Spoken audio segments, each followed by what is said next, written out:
Hari-hari telah berlalu, waktu yang dulu terasa jauh, kini tinggal hitungan jari. Tanggal 5 Juni bukan sekadar angka dalam kalender, ia adalah panggung. Panggung tempat mimpi diuji dan harapan diberi wujud. Panggung tempat Indonesia tak lagi jadi penggembira, tapi penantang, pengejar sejarah, penjemput takdir. Dulu, ketika bola pertama digulirkan di babak kualifikasi, banyak yang berkata, paling cuma numpang lewat. Arab Saudi, Australia, Jepang, terlalu tinggi, kata mereka. Indonesia hanya akan jadi catatan kaki. Tapi waktu tak pernah berdusta pada mereka yang bekerja keras. Hari ini, Garuda ada di pertandingan ke-8. Bukan karena keberuntungan, tapi karena keberanian. Bukan karena lawan lengah, tapi karena kita sudah berubah.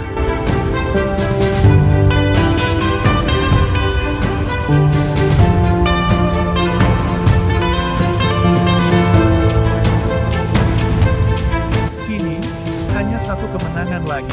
3 poin. Sederhana di atas kertas, rumit di dalam dada, karena lawan kita adalah tim yang memukul kita pertama kali. Tiongkok, laga perdana yang meninggalkan luka, bukan hanya di papan skor, tapi juga di ruang pelatih, di ruang taktik, di dalam kepercayaan diri. Kekalahan itu meretakkan ruang, tapi juga membuka mata, bahwa mimpi ini tidak bisa dibeli dengan nama besar. Mimpi ini harus dibayar dengan kerja gila-gilaan, dengan latihan yang melebihi batas, dengan pengorbanan yang tidak selalu tampak.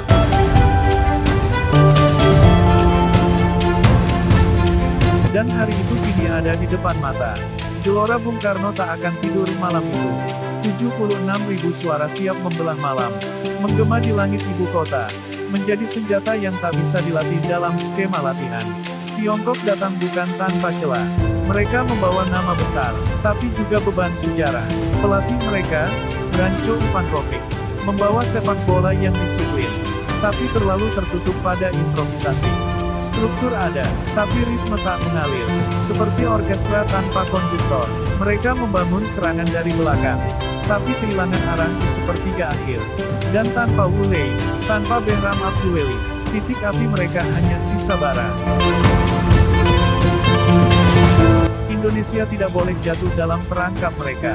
Tiongkok akan main aman, akan menunggu, akan berharap, akan mengandalkan crossing dan second ball. Zhang Yuning akan berdiri di depan. Tapi dia bukan raksasa tak tergoyahkan. Dia hanya satu menara di tengah padang pasir. Kita bisa membuatnya kesepian, bisa membuatnya frustrasi. Pertanyaannya bukan, apakah kita bisa menang, tapi, apakah kita cukup percaya bahwa kita pantas menang.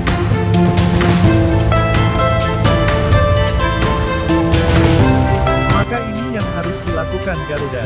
Tekan sejak menit pertama, paksa Tiongkok bermain dalam irama kita. Mereka suka tempo lambat, kita harus main cepat. Main liar, main rusuh, tapi tetap disiplin. Tom Haye dan Yakob Sayuri harus memutus alur. Joy Pelupesi harus jadi penjaga gerbang. Serginho, naturalisasi anyar mereka, jangan diberi ruang. Kunci dia, lipat dia, buat dia merasa ini bukan debut yang ia impikan. Di sayap, kita punya kecepatan.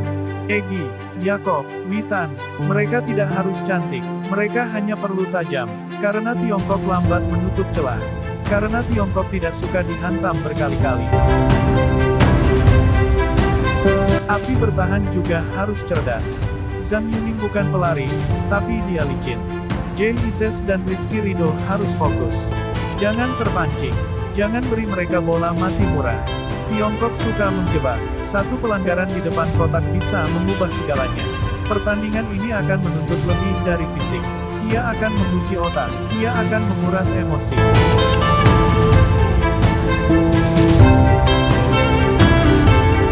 Dan disinilah peran supporter. Kalian bukan hanya penonton. Kalian adalah energi. Suara kalian adalah taktik tambahan. Sorakan kalian adalah umpan. Atmosfer kalian adalah tekanan tak tertulis. Tiongkok tidak suka kekacauan. Mereka rapi, sistematis. Tapi mereka bisa roboh jika kita guncang jantung mereka. Biarkan GBK jadi ladang api. Biarkan mereka merasa kecil. Bukan karena kita kasar, tapi karena kita bersatu.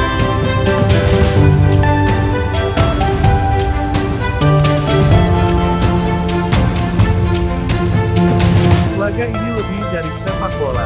Ini tentang membuktikan siapa kita. Terakhir menang, hampir 60 tahun lalu. Tapi bukankah sejarah itu untuk diubah? Dan tanggal 5 Juni bisa jadi hari itu. Bukan hanya soal menang, tapi tentang mengubah wajah sepak bola Indonesia. Tentang membakar satu naga, dengan nyala semangat yang tak bisa ditiru siapapun.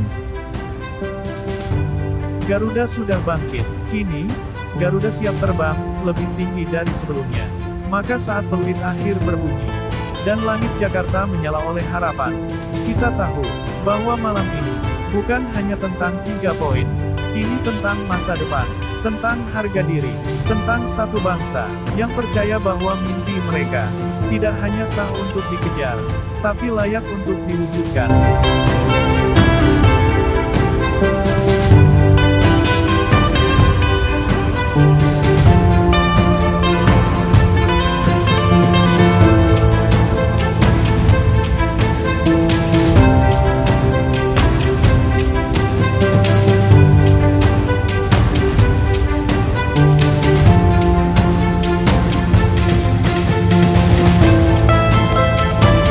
Mari kita rebut kembali mimpi itu.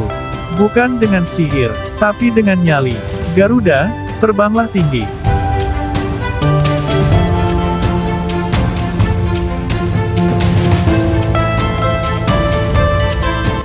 Peluit panjang wasit memecah udara, mengakhiri 90 menit yang penuh harap, tegang, dan tumpah ruah emosi. Pertandingan telah usai, dan begitu juga satu babak dalam perjalanan panjang timnas Indonesia. Di tengah sorakan dan isak haru, para pemain menatap ke tribun. Keringat masih menetes, napas masih memburu. Mereka telah memberikan segalanya, setiap tackle, setiap sprint, setiap detik yang mereka habiskan di lapangan adalah bukti bahwa Garuda tak pernah bermain setengah hati. Karena dari setiap keyakinan, akan selalu tumbuh benih-benih keberhasilan. Dan dari setiap akhir, selalu ada awal yang baru menanti. Para supporter tak beranjak, mereka tetap bernyanyi, dengan suara yang mulai parau namun hati yang tetap membara. Mereka tahu, mendukung bukan hanya soal menang, tapi soal setia. Dan malam ini, stadion menjadi saksi bahwa bangsa ini tak pernah meninggalkan anak-anaknya yang berjuang dengan hati. Timnas Indonesia telah selesai bertanding. Tapi semangat mereka tak pernah selesai. Ia hidup dalam mimpi anak-anak kecil yang menendang bola di tanah lapang. Ia menyala dalam dada jutaan rakyat yang percaya, bahwa suatu hari nanti, Garuda akan terbang tinggi, bukan hanya di Asia, tapi di dunia. Karena sejatinya, ini bukan akhir. Ini adalah awal, bahwa kita akan kembali, melawan tim-tim yang lebih kuat. Ayo bersatu Garuda menjadi lebih kuat dari hari ini. Jadikan ini momentum keberhasilanmu.